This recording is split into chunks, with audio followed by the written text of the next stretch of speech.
আজকের বিষয় কেন মেয়েরা বিবাহিত পুরুষের প্রেমে পড়ে। এর কারণ হলো সাধারণত কোনো বিশেষ কারণে একে অপরের প্রতি ভালো লাগা, এরপর প্রেম। গল্পটা শুরু হয় এভাবেই। কখনো সেই সম্পর্ক হয় ক্ষণিকের, আবার কখনো আমৃত্যু। এছাড়া প্রেমের সম্পর্কে আবদ্ধ থেকেও অনেকে অন্য নারী বা পুরুষের প্রতি আকৃষ্ট হন। তখন আগের সম্পর্ক বাদ দিয়ে আবার নতুন করে হয় সম্পর্ক। তাই কখন কে কিভাবে কার প্রেমে ফাঁদে পা দেন তা বুঝে ওঠা মুশকিল। সম্প্রতি এক গবেষণায় দেখা গেছে নারীরা বেশি আকৃষ্ট হন বিবাহিত পুরুষদের প্রতি। গবেষকরা বলেছেন প্রায় 90% নারী এমন পুরুষের পছন্দ করেন যারা ইতিমধ্যে কোনো না কোনো স্থায়ী সম্পর্কে রয়েছেন। সাধারণত অল্প বয়সী নারীরা বিবাহিত বা অন্য সম্পর্কে থাকা পুরুষদের অভিজ্ঞ ও সুরক্ষিত মনে করে। গবেষকদের মতে শারীরিক আকর্ষণের থেকেও নারীরা মানসিক আকর্ষণকে বেশি গুরুত্বপূর্ণ মনে করেন। যেসব কারণে নারীরা বিবাহিত পুরুষদের প্রতি বেশি আকৃষ্ট হন। নাম্বার 1, একজন পুরুষ যখন একজন নারীর কাছে আকর্ষণের কেন্দ্র হয়ে ওঠে তখন ওই নারীরাও তাকে আকর্ষণীয় ব্যক্তি বলে মনে করে। অন্য এক নারীর অভিজ্ঞতাই ওই পুরুষকে সম্পর্কের জন্য উপযুক্ত বলে মনে করা হয়। নাম্বার 2, অঙ্গীকার ও প্রতিশ্রুতি রক্ষায় আগে থেকে সম্পর্কে থাকা পুরুষরা বেশি নির্ভরযোগ্য বলে মনে করেন অধিকাংশ নারী। কারণ ইতিমধ্যেই সে পুরুষ একটি সম্পর্কে তার নির্ভরযোগ্যতা প্রমাণ করেছেন বলে মনে করেন নারীরা। বিশেষত যে সকল নারীর সম্পর্ক বিচ্ছিন্ন তাদের মধ্যে এই প্রবণতা বেশি। নাম্বার 3, ইতিমধ্যে সম্পর্কে থাকা ব্যক্তিদের অভিজ্ঞতা ও পরিণত মন অনেক ক্ষেত্রেই আকৃষ্ট করে নারীদের। সম্পর্কের ঘাত প্রতিঘাত সামলানোয় বিবাহিত পুরুষরা অবিবাহিত পুরুষদের থেকে বেশি সক্ষম বলে মনে করেন অধিকাংশ নারী, এমনটি মত গবেষকদের। নাম্বার 4, বিবাহিত বা একবার সম্পর্কে জড়ানো পুরুষরা বারবার সম্পর্কে জড়াতে দ্বিধাবোধ করে থাকেন, যা সম্পর্ককে স্থায়িত্ব দিতে পারে। অবিবাহিত পুরুষদের চঞ্চলতা অনেক ক্ষেত্রেই নারীদের পছন্দসই নয়। নাম্বার 5, বিবাহিত পুরুষদের পক্ষে পরকীয়া সম্পর্কে জড়ানো একটা বড় ঝুঁকি। যখন কোনো বিবাহিত পুরুষ পরকীয়ায় জড়িয়ে পড়েন তখন তা প্রমাণ করে যে তিনি দ্বিতীয় নারীর জন্য বড়সড় ঝুঁকি নিতেও প্রস্তুত। এই নিষিদ্ধ আকর্ষণ অনেক নারীকেই টেনে নিয়ে যায় বিবাহিত পুরুষদের প্রতি। তবে মনে রাখা দরকার, এগুলো সবই তত্ত্ব কথা। বাস্তব জীবনে একটি নির্দিষ্ট সম্পর্কের রসায়ন কি তা নির্ভর করে সম্পর্কে থাকা মানুষদের উপর। বিশ্বের শীর্ষ ধনী বিল গেটসকে কেউ একজন জিজ্ঞাসা করেছিলেন, পৃথিবীতে আপনার চেয়ে ধনী আর কি কেউ আছে? বিল গেটস বলেছিলেন, হ্যাঁ, এমন একজন আছে যিনি আমার চেয়েও ধনী। এরপরে তিনি একটি গল্পের কথা বর্ণনা করলেন। এমন এক সময় ছিল যখন আমি ধনী কিংবা বিখ্যাত ছিলাম না। একদিন আমি নিউ ইয়র্কের বিমানবন্দরে গিয়েছিলাম। তখন আমি একজন সংবাদপত্র বিক্রেতাকে দেখছিলাম। আমি তার থেকে একটি সংবাদপত্র কিনতে চেয়েছিলাম, কিন্তু আমার কাছে ভাঙতি পয়সা অথবা খুচরা পয়সা ছিল না। তাই আমি কেনার ধারণাটি ছেড়ে সেটা বিক্রেতার কাছে ফিরিয়ে দিয়েছিলাম। আমি তাকে আমার কাছে যথেষ্ট অর্থ না থাকার কথা বলেছিলাম। সে বিক্রেতা আমাকে বলেছিলেন, এটা আমি আপনাকে ফ্রিতে দিচ্ছি। তার অনুরোধে আমি পত্রিকাটি নিয়েছিলাম। কাকতালীয়ভাবে 2 থেকে 3 মাস পরে আমি একই বিমানবন্দরে আবার অবতরণ করেছিলাম এবং সেদিনও পত্রিকা কেনার জন্য আমার কাছে ভাঙতি ছিল না। বিক্রেতা আবার পত্রিকাটি আমাকে ফ্রিতে অফার করেছিলেন।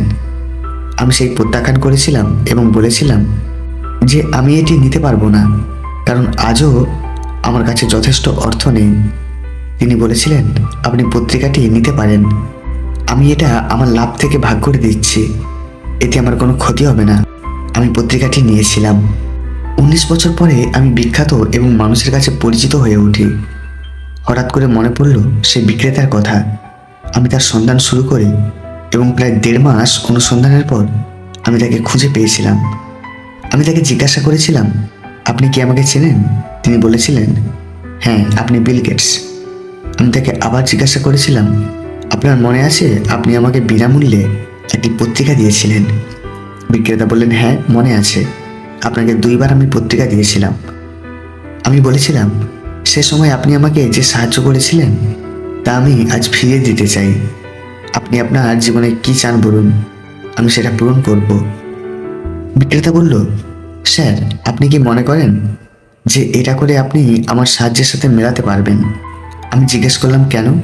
তিনি বলেছিলেন, আমি যখন দরিদ্র সংবাদপত্রের বিক্রেতা ছিলাম তখন আপনাকে সাহায্য করেছিলাম, আর আপনি আমাকে সাহায্য করার চেষ্টা করছেন তখনই যখন আপনি বিশ্বের সবচেয়ে বড় ধনী ব্যক্তি হয়ে উঠলেন। তাহলে কিভাবে আপনার সাহায্য আমার সাহায্যের সাথে মিলে? বিল গেটস বলেছিলেন, আমি সেদিন বুঝতে পেরেছিলাম যে সংবাদপত্রের বিক্রেতা আমার চেয়ে বেশি ধনী ছিলেন, কারণ তিনি কাউকে সাহায্য করার জন্য ধনী হওয়ার অপেক্ষা করেননি। আমাদের বুঝতে হবে, সত্যিকারের ধনী ব্যক্তি হলো তারা যাদের প্রচুর অর্থের চেয়েও ধনী একটি মন আছে। দামি একটি মন থাকা প্রচুর অর্থের চেয়েও প্রয়োজনীয়। অর্থ গেলে সেটা কিছুই যাওয়া নয়, স্বাস্থ্য গেলে সেটা সামান্য কিছু যাওয়া, আর চরিত্র যাওয়ার অর্থ সব কিছু চলে যাওয়া। মেয়েরা হচ্ছে এমন একটা জাত, যদি সে একবার তোমাকে মন থেকে ভালোবেসে ফেলে, সে তোমার দাস হয়েও সে তোমার কাছে থাকতে চাইবে। তুমি যদি তাকে ছেড়ে দিতে চাও, সে তোমার পায়ে পড়েও তোমার কাছে থাকতে চাইবে। মোট কথা, সে তোমাকে কোনোভাবে হারাতে চাইবে না, কারণ একটা মেয়ে ভালোবাসার মর্যাদা দিতে জানে। কিন্তু একবার যদি সে তোমাকে মন থেকে ঘৃণা করে ফেলে, তুমি তার হয়ে পড়লেও সে তোমার কাছে থাকবে না। হাজারটা মেসেজ দিয়েও মাপ চাইলেও কোনো লাভ হবে না, সে তোমাকে ভালোই বাসবে না। প্রত্যেকটা ছেলের কাছে আমি অনুরোধ করে বলবো, যদি কোনো মেয়ে তোমাকে মন থেকে ভালোবাসে, তুমি তাকে দাম দেখিও না। তুমি তার মতো করে তাকে ভালোবাসো, দেখবে সে তোমাকে রাজা বানিয়ে রাখবে। একদিন তুমিও কারো ভালো স্ত্রী হবে, আর আমি হব কারো দায়িত্ববান স্বামী।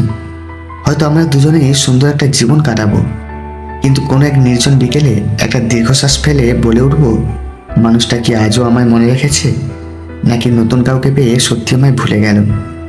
আমাদের দুষ্টু মিষ্টি ঝগড়ার কথা, আমাদের অতীত, আমাদের স্মৃতি, এই সব কিছু হঠাৎ হঠাৎ মনে পড়বে। যখনই মনে পড়বে তখন নিজের অজান্তে কান্না করে দেব, আবার সবার থেকে লুকিয়ে পিছন ফিরে চোখ মুছে ফেলবো। হয়তো এভাবে মুছতে মুছতে একদিন মন থেকে তোমাকে পুরোপুরি মুছে ফেলবো। কথাটা কঠিন হলেও এটাই বাস্তব প্রিয়। আসলে সময় সব কিছু বদলে দেয়। চেনা মানুষটা একসময় খুব অচেনা হয়ে যায়, সময়ের সাথে প্রিয় মানুষগুলো অপ্রিয় হয়ে যায়, সময়ের সাথে পছন্দের মুখটা অপছন্দের তালিকায় চলে যায়। এটাই বাস্তব। একটি পুরুষ যখন হৃদয়ের সব ভালোবাসা, আবেগ, অনুভূতি নিয়ে কেবল একটি নারীর কথা ভাবে, তখন পৃথিবীর অন্য সব নারী তার কাছে মিথ্যা হয়ে যায়। পুরুষেরা সর্বদাই চায় নারীর প্রথম প্রেমিক হতে, আর নারী চায় পুরুষের শেষ প্রণয়িনী হতে। যে মহিলা স্বামীর উপর চেঁচিয়ে কথা বলে, তার আসলে সংসার জীবনে কোনোদিনও সুখী হতে পারে না। মেয়েরা প্রথমবার যার প্রেমে পড়ে, তাকে ঘৃণা করলেও ভুলে যেতে পারে না। পরিষ্কার জল কাগজে পড়লে দেখবেন তা শুকিয়ে যাওয়ার পরেও দাগ রয়ে যায়। ভালোবাসার অর্থ হলো যাকে তুমি ভালোবাসো তার মতো করে জীবনযাপন করা। আপনি যদি আপনার পরীক্ষায় ব্যর্থ হয়ে থাকেন, আপনি যদি আপনার লাইফে হেরে গিয়ে থাকেন, আপনি যদি আপনার লক্ষ্যে না পৌঁছাতে পেরে থাকেন, আপনি যদি আপনার ভালোবাসা হারিয়ে থাকেন, সব কিছুই কোনো না কোনো কারণে ঘটে থাকে। মাঝে মধ্যে হেরে যাওয়াটাও ভালো। হতে পারে স্রষ্টা আপনাকে আরও বড় কোনো বিপদের হাত থেকে রক্ষা করলেন। জীবনটাকে কেঁদে ভাসিয়ে দেওয়ার চেয়ে হেসে উড়িয়ে দেওয়া অনেক ভালো। যদি স্বামী তার স্ত্রীর কপালে হাত রেখে ঘুমায়, তাহলে সেই স্বামী দুনিয়াতে অনেক সফল হবে। বুঝতে যেও না তাকে যে তোমাকে বুঝতে চায় না, খুঁজতে যেও না তাকে যে তোমাকে খুঁজে না। সুন্দর চেহারা কখনোই সুন্দর চরিত্রের চেয়ে মূল্যবান হতে পারে না। ঘৃণাকারীদের ঘৃণা করো না, তাদের সম্মান করো, কারণ তারাই তো মনে করে যে তুমি তাদের চেয়ে অনেক ভালো। নিজেকে এমনভাবে প্রতিষ্ঠিত করব যেন একদিন এটা বলতে পারি, মা তোমার যেটা পছন্দ কিনে নাও, টাকা আমি দেব। যারা সৎপথে প্রকাশ্যে উপার্জন করে তারা অন্তরালে দান করে, আর যারা অসৎ পথে অন্তরালে উপার্জন করে তারাই প্রকাশ্যে দান করে। দুইটা জিনিসের কখনো অহংকার করতে নেই, এক রূপের, দুই টাকার। কারণ সময় গড়ালে রূপ পাল্টায়, আর টাকা সুযোগ পেলে হাত বদলায়। প্রচণ্ড ভালোবাসার পরও যে মানুষটি আপনার হয়নি, তার জন্য মন খারাপ করা বা আফসোস নিশ্চয়ই বোকামি। ভালোবাসার মানুষটাকে মুক্তি দিতে হয়। সামনে এগিয়ে যাওয়ার জন্য তোমার সব কিছু জানার প্রয়োজন নেই, শুধু সামনে পা বাড়াও, ধীরে ধীরে সব কিছু জানতে পারবে। আমরা সারা জীবন পরিশ্রম করি, আর অপেক্ষা করি একটা ভালো জীবনের। কিন্তু আসলে আমরা যেই জীবন পার করছি তার থেকে ভালো জীবন আর কিছুই নেই। কাউকে ভালোবেসে হয়তো তার হাত ধরাটা খুবই সোজা, কিন্তু সেই হাত নিজের জীবনের সে সূর্যোদয় অবধি টেনে নিয়ে যাওয়া সত্যিই খুব কঠিন কাজ। সময় সব কিছু বদলে দেয়। এক সময় মানুষটা তোমার সাথে কথা না বলতে পেরে হাউমাউ করে কাঁদতো, আর সে মানুষটা তোমার করা 50 বার কল রিসিভ করার সময় পায় না। এক সময় যে মানুষটা বলতো তোমার সাথে কথা না বললে আমার ঘুম আসে না, আজ সে মানুষটা কথা না বললেও তার ঘুম চলে আসে। আঘাতে কেউ কাঁদে না, মানুষ কাঁদে ব্যথায়। তার চেয়ে অধিক কাঁদে প্রিয় মানুষের কথায়। তাকে ছাড়া আমি কিভাবে থাকবো, এই একটা কথা তোমাকে ভালো থাকতে দিবে না। কেউ কারো জীবনের অপরিহার্য না, এই সহজ একটা কথা যতদিন না তুমি বুঝতে পারবে ততদিন তুমি ভালো থাকতে পারবে না। আমরা মানুষগুলো এমন, আমাদের কাছে যখন যেটা থাকবে তখন সেটা সঠিক মূল্যায়ন আমরা করতে পারি না। যখন আমরা হারিয়ে ফেলি তখন সেই জিনিসগুলোর মূল্য বুঝতে পারি। একসময় যে মানুষটা সারা রাত জেগে কথা বলার জন্য অনুরোধ করত, আর সে মানুষটা সময় হয় না একটু কথা বলার। যে মানুষটা তোমাকে মেসেজের পর মেসেজ, কলের পর কল দিয়ে যাচ্ছে, আর তুমি সে মানুষটার মেসেজগুলো পেয়ে অনেক বিরক্ত বোধ করছো। হয়তো একদিন এমনও আসবে সে মানুষটার একটা কল বা SMS-এর জন্য তুমি পাগলের মতো অপেক্ষা করবে। হয়তো সেদিন সে মানুষটা তোমাকে অবহেলা পেতে পেতে অনেকটা দূরে চলে যাবে। তখন হয়তো তোমার হাজারো কান্না তাকে আর ফিরিয়ে আনতে পারবে না। একসময় যে মানুষটা তুমি না খেলে খেত না, আজ সে মানুষটার সময় হয় না তোমার কাছে জানতে চাইবার তুমি খেয়েছো কিনা। যে মানুষটা সবসময় বলতো তোমার সব কিছু আমার ভালো লাগে, আজ সে মানুষটার তোমার ভালো জিনিসগুলো অসহ্য লাগে। জীবনে ভালো থাকতে গেলে জীবন থেকে অনেক কিছু হারিয়ে ফেলতে হয়, আর এটাকে মেনে নিতে হবে, তাহলে ভালো থাকতে পারবেন। ভালোবাসা সেটা না যেখানে স্বার্থ কাজ করে। ভালোবাসা হলো সেটাই যেখানে তার মুখে হাসি ফোটানোর জন্য হাজারো কষ্ট মাথা পেতে নিতে পারে। ভালোবাসা হলো সে একটু ব্যথা পেলেই তার চেয়ে 1000 গুণ ব্যথা তুমি নিজে অনুভব করবে। ভালো লাগার ভালোবাসা কখনোই এক জিনিস হতে পারে না, কারণ ভালো লাগা মানে ভালোবাসা নয়, আর ভালোবাসা মানে ভালো লাগা নয়। সময় সব কিছু বদলে দিবে। সেদিন আর আজকের মতো আর কোনো কিছু না পেলে মন খারাপ হবে না। সেদিন আর তার সাথে দেখা না হওয়ার জন্য তোমার কান্না আসবে না, কারণ সে তোমাকে ঠকিয়েছে বলেই তুমি এতটা শক্ত হতে পেরেছ। সেদিন আর কেউ তোমাকে ভাঙতে পারবে না, কারণ পাথরে আঘাত করলে কাঁচি ভাঙবে, পাথর না। টাকা থাকাটা খুবই জরুরি, কারণ ভালোবাসা, বন্ধুত্ব, চাকরি, সম্মান সব কেনা যায়। ভালোবাসলে কষ্ট হবেই, মানিয়ে নেওয়ার চেষ্টা করতে হবে। হাজারো কষ্ট হলেও সেটাকে মেনে নিতে হবে। ভুলে থাকার চেষ্টা করো, দেখবে একদিন মনটা শক্ত হয়ে যাবে। যেমন লোহাকে বারবার আগুনে পুড়িয়ে আঘাত করে করে ধারালো অস্ত্র বানানো হয়, তুমি ঠিক তেমনই আঘাতে আঘাতে ধারালো অস্ত্র হয়ে যাবে। তুমি একজন অসুন্দর মহিলাকে বিয়ে করো, তাহলে সে তোমার হবে, আর যদি একজন সুন্দরীকে বিয়ে করো তবে তুমি তার হবে। মেয়েরা পুরুষের হৃদয় 1 মিনিটেই চিনে নিতে পারে, এটি বিধাতার দেওয়া শক্তি এদের। অথচ আশ্চর্যের ব্যাপার, ওরা নিজেরাই নিজেদের হৃদয় চিনতে পারে না। ভালোবাসার ক্ষেত্রে সেই সবচেয়ে জ্ঞানী যে ভালোবাসে বেশি কিন্তু প্রকাশ করে কম। যে যাকে যত বেশি ভালোবাসে সে তাকে তত বড় আঘাত দেয়। আমি সেই নারীকে ভালোবাসি যার অতীত আছে, আর সেই পুরুষকে ভালোবাসি যার ভবিষ্যৎ আছে।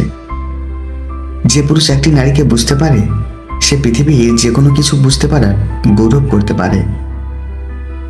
ভালোবাসা ও প্রেম এক জিনিস নয়, একটা মিশ্রিত থাকে স্নেহ, প্রীতি, শ্রদ্ধা ও সমীহের ভাব, অন্যটাই কেবল কামনা।